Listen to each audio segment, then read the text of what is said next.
नमस्कार दोस्तों, आप सभी का स्वागत है हमारे YouTube चैनल एजुकेशन भंडार में। हो गया आगाज गण युग बदलने की तैयारी, जीत उसी की होगी जिसका संघर्ष है जारी। तो आज सभी लोग बिल्कुल तैयार हैं। आज से हमारा सिलेबस एसएससी जीडी के लिए स्टार्ट हो चुका है और आज हम लोग स्टार्ट करने वाले एसएससी जीडी सीरीज और प्लस आपका हिंदी का आपका जो सिलेबस स्टार्ट भी होने वाला है साथ में। आइए अपन एसएससी जीडी सीरीज बिल्कुल धमाके से स्टार्ट करते हैं और डेली हम एसएससी जीडी सीरीज में जैसे आज 5 में विलोम शब्द लेके आया हूँ, कल 5 पर्यायवाची शब्द, 5 वर्तनी, ऐसे करके 5-5 करके हम लोग इसको डेली के डेली याद करेंगे, जिससे क्या है कि हमारा ये वोकेब का जो वोकेब का सिलेबस है वो कंप्लीट तरीके से अच्छे से तैयार हो पाए, क्योंकि बहुत सारे रहते हैं। तो थोड़ा थोड़ा करके अपन डेली दवाई की पुड़िया की तरह इसको यूज करेंगे और याद करेंगे अच्छे से। ठीक है, तो चलो स्टार्ट करते हैं। विलोम शब्द है जैसे कि अर्जन। अर्जन का मतलब होता है अपन जो अर्जित करते हैं, कोई चीज अपन प्राप्त करते हैं, अर्जन। और उसका विलोम शब्द हो गया आपका, विलोम हो गया है व्यय। व्यय मतलब व्यय करना। ठीक है, इसके बाद प्रच्छन्न। प्रच्छन्न मतलब होता है ढका हुआ, कोई चीज ढकी हुई है। और प्रतिपन्न मतलब होता है उभरा हुआ, मतलब जैसे अपन कहते हैं जो हटा हुआ रहता है। प्रभावी, अप्रभावी। प्रभावी का पता ही है सभी को, प्रभाव। ठीक है, अप्रभावी और निष्प्रभावी भी इसको अपन कर सकते हैं, दोनों में से कोई भी एक आ जाएगा इसमें। ठीक है, पाश्चात्य। पाश्चात्य का मतलब होता है पौवार्य। पाश्चात्य मतलब पश्चाताप करने के तरीके से, और पौवार्य और पौरस्त्य ये इसका विलोम होता है। अश्लील का होता है सलील। ये आपके 5 इंपॉर्टेंट ऐसे करके इंपॉर्टेंट छाट के मैं आपके लिए लेकर आऊंगा और जो परीक्षा के लिए आपके बहुत रामबाण साबित होने वाले हैं। इसको आपको डेली पढ़ना है और याद करना है। डेली एक कॉपी बना लीजिए केवल शब्दावली के लिए। तो डेली 5-5 करके मैं आपको विलोम शब्द, पर्यायवाची ऐसे करके खत्म करवा दूंगा। कहते हैं वाक्य शुद्धिकरण। वाक्य शुद्धिकरण सबसे पहले हम ये देखते हैं कि भैया वाक्य क्या होता है। वाक्य तो वाक्य वह होता है शब्दों का वह सार्थक समूह जिसके एक विचार की स्पष्ट एवं पूर्ण अभिव्यक्ति हो सके, उसे वाक्य कहते हैं। मतलब जो वाक्य होता है वह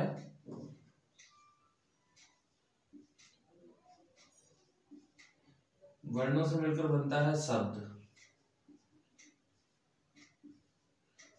जिसका खुद का एक सार्थक अर्थ हो, और शब्दों के समूह से मिलकर बनता है वाक्य।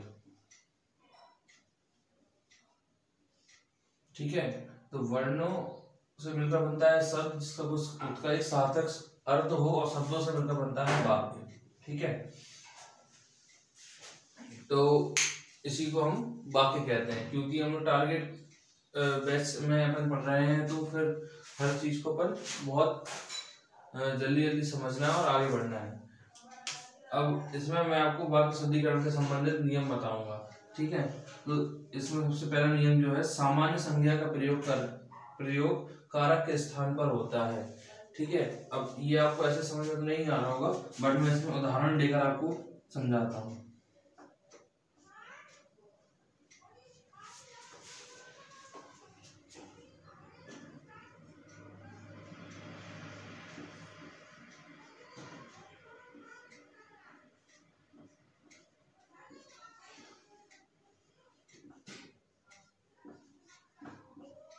संजू ने अपने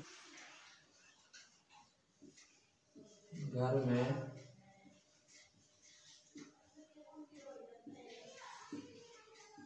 दावत रखी।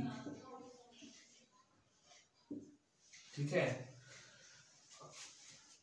ये है आपका कर्ता कारक।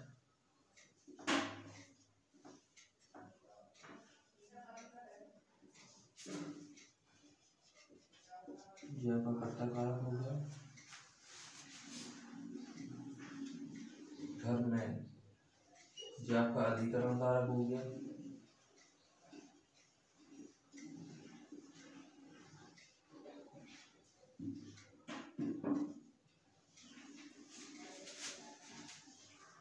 ये आपका कर्म कारक हो गया।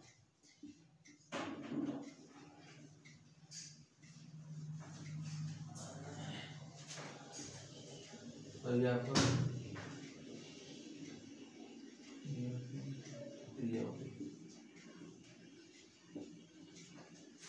ठीक है। तो आप सभी लोग देख सकते हैं कि उदाहरण के तौर पर हमने लिए, संजू ने अपने घर में दावत रखी। ठीक है, तो इसमें कर्ता कारक संजू है, घर में अधिकरण कारक और दावत कर्म कारक है। तो आप सभी लोग देख सकते हैं कि कारक के स्थान पर हमने संज्ञा का उपयोग किया है। ये संज्ञा है, ये भी संज्ञा है और ये भी संज्ञा है।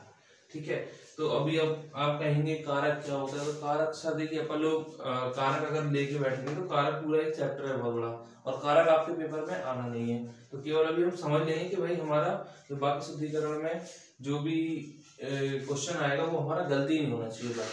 तो इसको ऐसे ही समझना है कि ये आपके कारक चिन्ह होते हैं, जैसे कि अपन ने बचपन से पढ़ा है, कर्ता ने कर्म को करण से, इस प्रकार से पूरी जो सीट याद करी थी बस वही समझ के चलिए। ज्यादा अपन को इसमें डीपली नहीं समझना है कि संजू ने, तो ये कर्ता कारक हो गया, कर्ता ने कर्म ऐसे करके अधिकरण में पर, घर में, अंदर। ठीक है, और ये आपका कर्म कारक हो गया दावत। तो इस तरीके से हम इसमें समझेंगे कि संज्ञा सामान्य संज्ञा का प्रयोग कारक के स्थान पर होता है, इसलिए हमने सामान्य संज्ञा का प्रयोग किया है कारक के स्थान पर। ठीक है, अपना दूसरा जो नियम है उसमें यदि जो दूसरा नियम है उसको देखते हैं। यदि वाक्य में कर्ता कारक चिन्ह रहित, मतलब बिना कर्ता कारक चिन्ह के आए तो उस वाक्य की क्रिया कर्ता के अनुसार होती है। मतलब समझिए, जो कर्ता होता है उसके साथ अगर कारक चिन्ह ना आए तो उसकी जो क्रिया होगी ना वो कर्ता कारक के अनुसार होगी, कर्ता के ही अनुसार होगी। ठीक है, जैसे कि उदाहरण के लिए मैं बताता हूँ आपको, रचना सुबह है, रचना सुबह उठकर टहलने जाती है। देखिए अब इसमें क्या कह रहा है वो, कर्ता कारक चिन्ह है, मतलब कर्ता जो है ये कर्ता है आपकी रचना, कर्ता मतलब जो काम करने वाला। अपन ने टहलने कौन जाता है, इधर पे अपन जैसे ही कौन लगाएंगे तो अपन पता चल जाएगा कर्ता कौन है, रचना। टहलने कौन जाता है या जाती है, तो रचना। ठीक है, तो रचना हो गया आपकी कर्ता, जो भी कर्ता। अब इसके साथ कोई कारक चिन्ह तो है नहीं कि ने हो या रचना ने, रचना का, ऐसे कुछ तो है नहीं है, तो ये आपका कारक चिन्ह रहित है। रचना है, एक वचन है और स्त्रीलिंग है। ठीक है, अब इसी प्रकार इसकी जो क्रिया है जाती है, तो ये भी इसी के अनुसार आपकी चेंज हो जाएगी। मतलब अगर रचना एक वचन है तो क्रिया भी एक वचन होगी आपकी। ठीक है, स्त्रीलिंग है तो स्त्रीलिंग होगी। ठीक है, तो ये आपकी क्या होगी, क्रिया है ये आपकी, ये भी एक वचन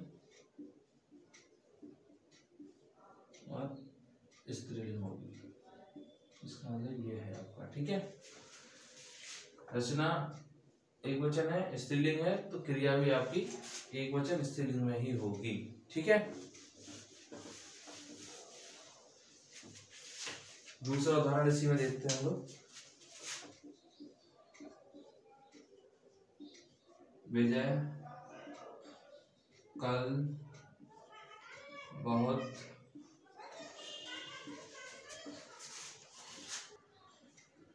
परेशान था। फिर वही चीज हम लोग देखेंगे कि परेशान कौन था, परेशान कौन था, विजय। तो आपका कर्ता पता चल गया, कर्ता कौन है, विजय। कर्ता हो गया, एक वचन है और साथ में आपका पुल्लिंग है।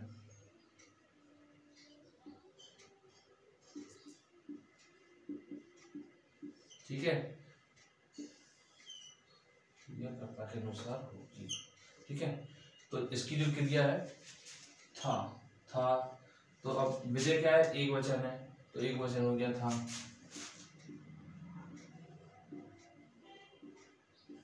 पुल्लिंग है तो पुल्लिंग रहेगा। ठीक है, ये कर्ता है। ठीक है, इस प्रकार ये वाला नियम आपको समझ में आ गया होगा कि इसमें क्या दिया था, कर्ता कारक चिन्ह रहित है। जो आपको कर्ता है ना, जो कारक चिन्ह के रहित है, कर्ता है वो कारक चिन्ह नहीं है इसके अंदर। ठीक है, आपका भी इसीलिए इसमें आपकी जो क्रिया है वो कर्ता के अनुसार बदलेगी। ठीक है, अब इसमें हम ये नहीं कह सकते कि विजय कल बहुत परेशान थी, ये तो आएगा नहीं, तो ये आपका अशुद्धि हो जाएगी वाक्य में। ऐसे ही आपके आएंगे, जैसे मान लीजिए इसी के 4 अक्षर बना दिए जाएंगे, फिर आप इसमें छांटना होगा कौन सा सही है कौन सा गलत है, इस प्रकार से। तो ये नियम पढ़ना बहुत आवश्यक है और इनके अनुसार वाक्य में शुद्धिकरण होता है।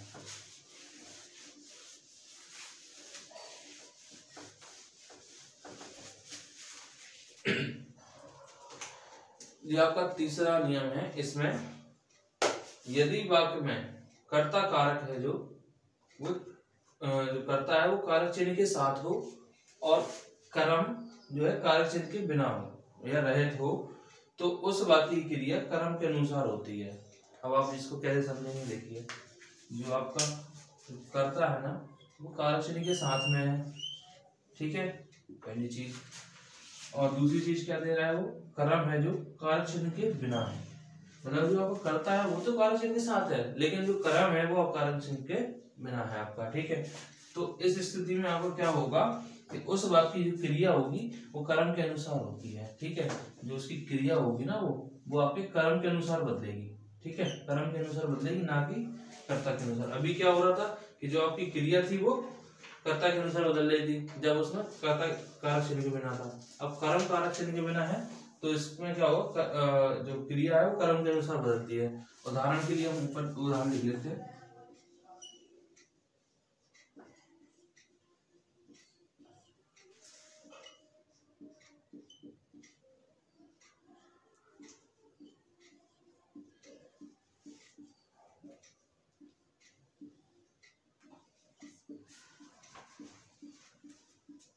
माँ ने खाने में रोटी बनाई। ठीक है, एक जो उदाहरण है अपना। ठीक है, इसमें कर्ता कौन है, माँ। इसमें कारक चिन्ह आपका आ गया ने। ठीक है, खाने में आपका जो कर्म है रोटी बनाना। ठीक है, यह कर्ता कारक चिन्ह रहित है। ठीक है, तो अब आपकी जो क्रिया आएगी,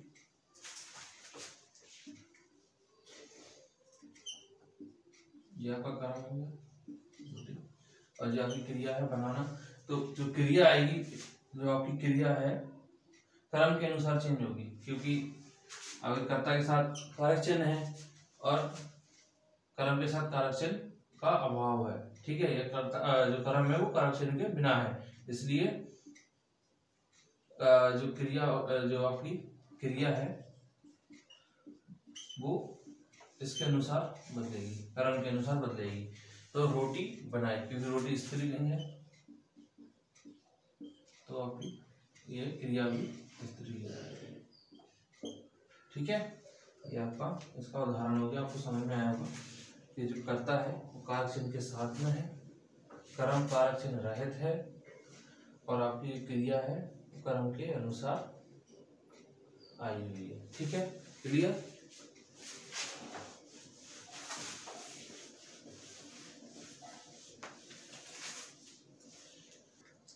दूसरा उदाहरण लेते हैं अपन लोग। दीपा ने सुबह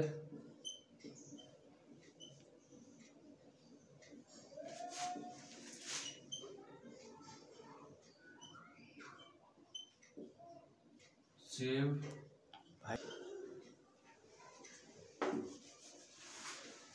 खाया। गीता ने सुबह सुबह सेब खाया। ठीक है, तो इसमें आप देख सकते हैं कर्ता कौन है, दीपा।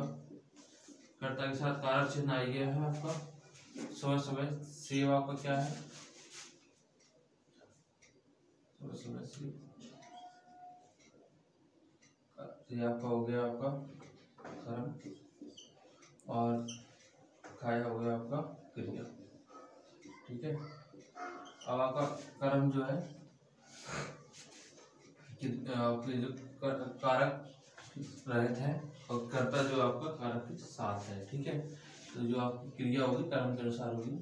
सेवा आपका क्या है, पुल्लिंग आ गया, एक वचन है। ठीक है, पुल्लिंग एक वचन, तो आपकी क्रिया भी पुल्लिंग और एक वचन में ही होगी। ठीक है, क्लियर। इसके बाद अपन रूल नंबर 4 पे आते हैं। ठीक है, ये अपना जो चौथा नियम है इसमें हम समझते हैं क्या है। देखिए, यदि वाक्य में कर्ता है और कर्म है, आपका कर्ता है और जो आपका कर्म है, ठीक है, दोनों कारक चिन्ह सहित हो, मतलब दोनों कारक चिन्ह के साथ आए, तो उस वाक्य की क्रिया हमेशा एक वचन पुल्लिंग एवं अन्य पुरुष की होती है। जो आपकी क्रिया हो गई है। जो आपका उदाहरण देखिए, प्राची ने अपनी सहेली को बुलाया, तो प्राची कौन है, कर्ता है। ठीक है, सहेली कौन है, कर्म है, और बुलाया क्या है, क्रिया है। ठीक है, तो अब आपने ये देखा कि आपकी जो कर्ता है वो भी कारक चिन्ह के साथ है, कर्म है वो भी कारक चिन्ह के साथ है। तो अब इस स्थिति में हम क्या, मैंने आपको क्या बताया है कि इस स्थिति में क्या होगा, उस वाक्य की क्रिया हमेशा एक वचन में होगी। जो आपकी क्रिया है एक वचन में है। ठीक है, पुल्लिंग है पुल्लिंग है, और अन्य पुरुष में है अन्य पुरुष में है। ठीक है, तो दूसरा क्या है इसमें, विक्रम। विक्रम क्या है, कर्ता,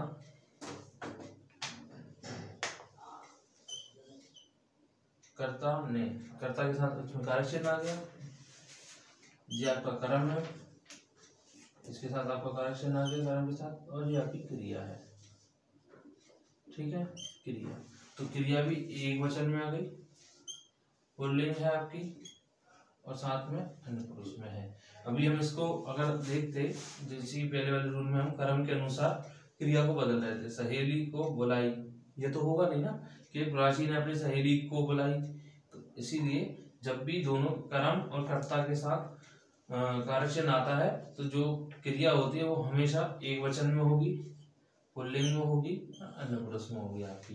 ठीक है, तो आज हम क्लास को यहीं तक रखेंगे और 4 आपके रूल बता दिए हैं। कल आपको आगे के रूल्स बताए जाएंगे और इसी प्रकार से हम डेली क्लास को कंटिन्यू रखेंगे और बहुत अच्छे से अपने एग्जाम में डेली अगर आप क्लास देखते हैं तो 100% मार्क्स अचीव करेंगे। मैं आपके साथ हमेशा ऐसे जुड़ा रहूंगा।